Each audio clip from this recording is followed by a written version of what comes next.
तो आज हम जो चैप्टर है अपयूगो उसका एक शॉर्ट डिस्कशन करने जा रहे हैं। ठीक है, तो इस पे जनरली इस चैप्टर में माउंटेन के बारे में और माउंटेनियर्स के बारे में बताया गया है। साथ में माउंटेनियरिंग करते समय हमें कौन कौन से माउंटेनियरिंग टूल्स यूज़ करते हैं हम, और फिर हम इस माउंटेनियरिंग करने के लिए हम ट्रेनिंग कहाँ लेते हैं, कौन सा फेमस इंस्टीट्यूट है इंडिया में माउंटेनियरिंग करने के लिए, तो इसी के बारे में इस चैप्टर में हम जानेंगे। नाउ ये है माउंटेन। इस माउंटेन का नाम है कंचनजंगा। ठीक है, कंचनजंगा है और ये कंचनजंगा आपके कहाँ है? West Bengal, sorry west sorry not west Bengal, it is in Sikkim. West Bengal नहीं है बच्चों, गलती से मैंने लिखा सिक्किम, सिक्किम में है। ठीक है, नाउ नेक्स्ट माउंटेन है that is Nanda Devi. Second जो है वो नंदा देवी के बारे में। तो मैंने कहा कि सबसे पहले इस चैप्टर में हम माउंटेन के बारे में जानेंगे। Then now look here, there are so many mountains. Now you look here, यहाँ पे सबसे पहले एवरेस्ट है। जस्ट वेट, सबसे पहले एवरेस्ट है, एवरेस्ट के बाद है K2, K2 के बाद कंचनजंगा है। ठीक है, अब ये जो एवरेस्ट है वो नेपाल में है and it is the highest mountain peak in the world. अगर इंडिया की बात आती है तो इंडिया में K2 आता है जो कि POK के अंदर आता है। ठीक है, now come to the next part. Now ये है जो कि मैंने आपको पहले ही बता दिया, माउंट एवरेस्ट। माउंट एवरेस्ट कहाँ है? नेपाल में है और नेपाल में इसे सागर माथा के नाम से जाना जाता है। नाउ लुक हियर, अभी हम आपको अभी हम आपको बताएंगे कि ये जो जितने भी माउंटेन पीक्स हैं उनकी हाइट कितनी है। ठीक है, now first we watch from this side. Now look here, आप नोट करते जाइए K2, जस्ट वेट, K2 की हाइट है, K2 की हाइट है 8611 मीटर। ओके, नाउ मैंने आपको उसके बाद बताया था, K2 के बाद आपको बताया था माउंट एवरेस्ट। माउंट एवरेस्ट की जो हाइट है, माउंट एवरेस्ट की हाइट है 8848 मीटर। ओके, नाउ थर्ड मैंने जो हमने चर्चा की थी, वो थर्ड जो हमने माउंटेन जिसके बारे में मैंने आपको बताया था दैट इज़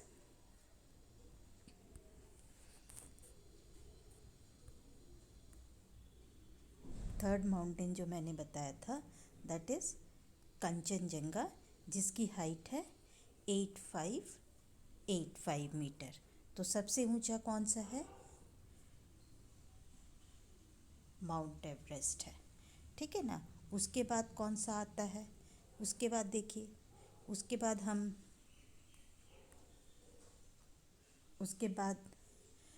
8611 है। ठीक है, और थर्ड है Kanchenjunga 8585 metre. Okay, now come to the next part. अब यहाँ पे देखिए, ये है इंडिया का मैप है जिसमें कि इंडिया का मैप है जिसमें कि आपको आपको ये स्टेट्स एंड यूनियन टेरिटरीज दिए हुए हैं। तो इसमें देखिए कितने स्टेट्स हैं इंडिया में? 29 स्टेट्स हैं। कितने स्टेट्स हैं इंडिया में? 29 स्टेट्स हैं। और कितने यूनियन टेरिटरीज हैं बताइए? 7 यूनियन टेरिटरीज है। ठीक है, 29 स्टेट्स हैं इंडिया के और 7 यूनियन टेरिटरीज है। तो सबसे पहले हम जानेंगे कि हमारे जो 9 यूनियन टेरिटरीज हैं। पहले 7 थे, लेकिन उसके बाद 6 अगस्त 2019 में 2 और जुट गए, तो कितने हो गए हमारे? 9 यूनियन टेरिटरीज हो गए। तो हमारे कितने स्टेट्स हैं? 29 स्टेट्स हैं, सॉरी 28 स्टेट्स हैं। पहले हमारे 29 स्टेट्स थे और 7 यूनियन टेरिटरीज थे। अब हमारे 28 स्टेट्स हो गए और 9 यूनियन टेरिटरीज हो गए। ठीक है, नाउ लुक हियर। अब यहाँ देखिए हमारे जो 9 यूनियन टेरिटरीज हैं वो लद्दाख है, जम्मू कश्मीर, दिल्ली, चंडीगढ़, अंडमान निकोबार, पौंडीचेरी, लक्षद्वीप, दमन दीव, दादरा एंड नगर हवेली। अब जो ये Ladakh and Jammu Kashmir and Delhi, Chandigarh, Andaman Nicobar island, इसका जो कैपिटल है पोर्ट ब्लेयर है, पौंडीचेरी का पौंडीचेरी, लक्षद्वीप का करावती और दमन एंड दीव का दमन, दादरा एंड नगर हवेली का सिलवासा। ये इसके यूनियन टेरिटरीज हैं। अब मेन हम इस चैप्टर के फोकस पे आते हैं। इस पे एक केंद्रीय विद्यालय की टीचर हैं जिसका नाम है संगीता अरोरा। उसने अपने रियल लाइफ एक्सपीरियंसेस माउंटेनियरिंग के शेयर किए बच्चों के साथ और उसी को इस चैप्टर में डाला गया। तो वो एक माउंटेनियरिंग कैंप में गई थी और जिसके जो डायरेक्टर थे वो थे ब्रिगेडियर ज्ञान सिंह। डायरेक्टर थे ब्रिगेडियर ज्ञान सिंह। ये ब्रिगेडियर ज्ञान सिंह है और इन्होंने एक एडवेंचरस कोर्स कराया था।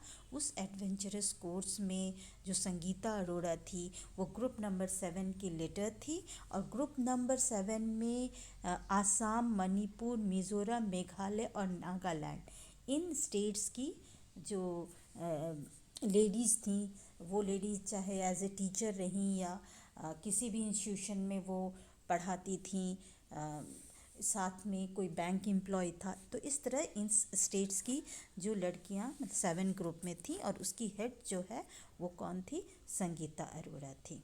अब देखो ये एक माउंटेनियरिंग कैंप के लिए सबसे पहले क्या बनाया जाता है?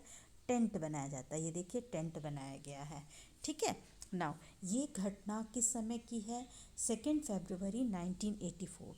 मतलब 1 फरवरी 1984 से कैंप का डे स्टार्ट हुआ और ये 2nd डे का है। ठीक है, now come to the next part. अब है कि ये जो माउंटेनियरिंग कैंप है वो कहाँ, माउंटेनियरिंग कैंप जब शुरू हुआ, माउंटेनियरिंग शुरू हुआ तो सबसे पहले कहाँ इसको ट्रेनिंग दी गई? Nehru institute of mountaineering Uttarkashi, मतलब उत्तराखंड। उत्तराखंड पहले देखो ये जो था उत्तर प्रदेश और उत्तराखंड मिला करके उत्तर प्रदेश था। अब वो अलग हो गया और उत्तर प्रदेश और उत्तराखंड दो अलग राज्य बन गए। उत्तराखंड नया राज्य बना। ठीक है, ना नेक्स्ट पार्ट में आइए है Nehru institute of mountaineering Uttarkashi. इस ढंग से दिखता है। और आप जिस स्टेट में रहते हो वेस्ट बंगाल में, यहाँ पे भी माउंटेनियरिंग कैंप है जिसका नाम है हिमालयन इंस्टीट्यूट ऑफ माउंटेनियरिंग और ये दार्जिलिंग में है। नाउ ये जब भी हम मतलब माउंटेनियरिंग के लिए जाते हैं तो वो उनको सबसे पहले एक बैग लेके जाना पड़ता है जिस बैग का नाम है रक्षक बैग। और 1st डे यानी 1 फरवरी को संगीता अरोड़ा इस रक्षक बैग को लेकर के 26 किलोमीटर की वॉक की थी। अब उसके रक्षक बैग में क्या होते हैं? फूड पैकेट होता है, वाटर बॉटल्स होंगे, रोप्स होगा, हुक होगा, प्लास्टिक सीट है, डायरी है, torch, towel, soap, wind cheater, whistle, glucose, jaggery, चना और सम स्नैक्स आइटम। ये सारी चीज़ें इस रक्षक बैग में रखी हुई रहती है। ठीक है, नाउ ये हैं ब्रिगेडियर ज्ञान सिंह जो कि उस एडवेंचरस कोर्स के डायरेक्टर हैं। नाउ ये है ट्रैकिंग।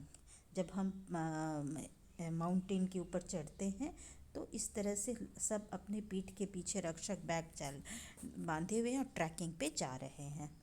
ये भी आपको ट्रैकिंग का पिक्चर है। This one is also trekking के साथ हाथ में पिक लिए हुए हैं। ठीक है, now this one is also trekking, snow के ऊपर है। एक दूसरे से ये ना हो तो एक दूसरे के कमर में रस्सी बांधी हुई है। अब जब भी ये ग्रुप होता है, जब ये माउंटेनियरिंग के लिए जाते हैं तो एक ग्रुप लीडर होता है और हर ग्रुप लीडर की रिस्पॉन्सिबिलिटीज़ होती है। तो ये इसकी रिस्पॉन्सिबिलिटीज़ है, ये ग्रुप लीडर की रिस्पॉन्सिबिलिटीज़ है। पहला रिस्पॉन्सिबिलिटीज़ है help others in carrying their bag. मतलब दूसरों के बैग अगर वो ना उठा पा रहे हैं तो आपको हेल्प करना है, जो ग्रुप लीडर होगा। Let the group go ahead and keep to the last. Group पहले जाएगा और ग्रुप लीडर सबसे पीछे रहेगा। Help those who can not climb properly. उन्हें आपको मदद करना है जो ऊपर चढ़ाई नहीं कर पा रहे हैं। Find a good place to stop and rest. कोई अच्छी जगह जहाँ पे वो रुक सके, आराम कर सके। Look after those who are not well. जो लोग ठीक नहीं है, स्वस्थ नहीं है, उनकी देखभाल करना। Arrange for food for the group. और अपने ग्रुप के लिए खाने की व्यवस्था करना। And the most important thing is to be ready to be punished even when someone else may have made a mistake. अगर आपको तैयार रहना है कि आपके ग्रुप में अगर किसी ने गलती की तो उसकी सज़ा किसे मिलेगी? ग्रुप लीडर की मिलेगी। तो ये सारे इम्पॉर्टेंट रिस्पॉन्सिबिलिटीज़ हैं ग्रुप लीडर के। नाउ नेक्स्ट, ये है रॉक क्लाइंबिंग, पत्थरों पे चढ़ने का। और आप जब दार्जिलिंग जाएंगे तो वहाँ पे ऐसे एक रॉक बनाया गया रॉक क्लाइंबिंग करने के लिए, ठीक है। तो इसमें क्या है कि they had first to observe the rock carefully and identify hold. सबसे पहले रॉक क्लाइंबिंग करने के लिए उस रॉक को पहचानना पड़ता है कि रॉक कमज़ोर तो नहीं, हाथ रखेंगे तो स्लिप तो नहीं कर जाएंगे, ठीक है, तो या उसको पकड़ेंगे तो गिर तो नहीं जाएंगे। Place where they put their hands and feet, मतलब जहाँ पे वो अपने हाथ और पाँव को रख सके, पहले उस रॉक को ऑब्जर्व करना पड़ता है। While climbing the steep mountain, steep mountain मतलब एकदम सीधा वाला स्टिफ, ठीक है। Stiff mountain, mountaineer should keep their body at an angle of 90 degree and back straight. जब वो स्टिफ माउंटेन पे चलेंगे तो जितने भी माउंटेनियर्स होते हैं वो अपने बॉडी को 90 डिग्री के समान रखेंगे और बैक जो है उनका स्ट्रेट रहेगा। तो ये रॉक क्लाइंबिंग में संगीता अरोड़ा 10 फरवरी 1984 को गई और ये सच्ची घटना है। Now this one is also rock climbing. देखो वो पत्थर को जो है वो हैमर से मार करके देख रहा है कि वो पत्थर वीक तो नहीं है। Now next, this one is also rock climbing. देखो कैसे रॉक पर चढ़ने से पहले उस पत्थर को ऑब्जर्व किया जाता है। नाउ अब हम जब ऊपर चढ़ जाते हैं, ऊपर चढ़ने के लिए क्लाइंब करने का अलग प्रोसेस होता है और वहाँ से उतरने का अलग प्रोसेस होता है। तो ये है जो उतरने का प्रोसेस है उसको कहते हैं rappelling. So it is a special way of coming down using the rope. एक अलग तरीका है जिससे हम अपने कमर में रस्सी बांध करके नीचे उतरते हैं। Now this one is the special guest came on 15 February on their camp. उनके कैंप में स्पेशल गेस्ट आई जिसका नाम है बचेंद्री पाल। इनका नाम क्या है? Bachendri Pal. And she was the first Indian women to reach Mount Everest and create history. ये पहली इंडियन वुमेन है जो माउंट एवरेस्ट पे चढ़ी और इंडियन वुमेन, ठीक है, जो माउंट एवरेस्ट पे चढ़ी और इंडिया में फर्स्ट है लेकिन वर्ल्ड में 8th है इनका रैंकिंग। और उन्होंने एक इतिहास रचा। Now 18 February 1984 camp in the snow. अब वहाँ जब कैंप लगाए तो स्नो में कैंप लगाए। At a height of 2134 metre they put up a tent. इतनी ऊंचाई पे, कितनी ऊंचाई पे? 2134 मीटर की ऊंचाई पे इन लोगों ने टेंट लगाया। टेंट के लिए उन्होंने क्या यूज़ किया? Double layer plastic sheets were used to put up a tent. क्यों भाई double layer plastic sheets use किया गया? नॉर्मल क्यों टेंट के लिए चीज़ों को क्यों नहीं यूज़ किया? ऐसा ही सीट क्यों यूज़ किया गया? Because the air between the layer help to keep mountaineer warm. क्योंकि उन दोनों के बीच में जो एयर होती थी वो माउंटेनियर्स को वार्म रखती थी। और टेंट के चारों तरफ ये एक गड्ढा खोद देते थे। इसके पीछे मकसद ये था कि उनके टेंट में इंसेक्ट्स, रेप्टाइल्स, ये सारी चीज़ें ना आ सके। So a drain dug around the tent to keep off insects and reptiles. Now ये स्नो कैंप बना है, snow camp in the snow में, बर्फ़ में इन लोगों ने कैंप बनाया।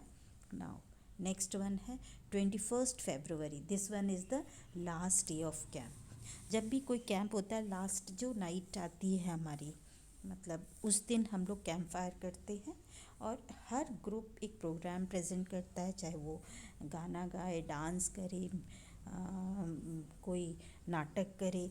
तो यहाँ भी ऐसा हुआ। So they enjoy telling jokes, laughing, singing, dancing around the camp fire. और कैंप फायर का मकसद ये होता है कि आपने जो भी उतने दिन कैंप में रहे और आपकी जितने भी वेस्ट चीज़ें हैं उस सब को वहाँ पे हम जला देते हैं, ताकि ऐसा लगे ही ना कि यहाँ पे कभी कैंप हुआ था।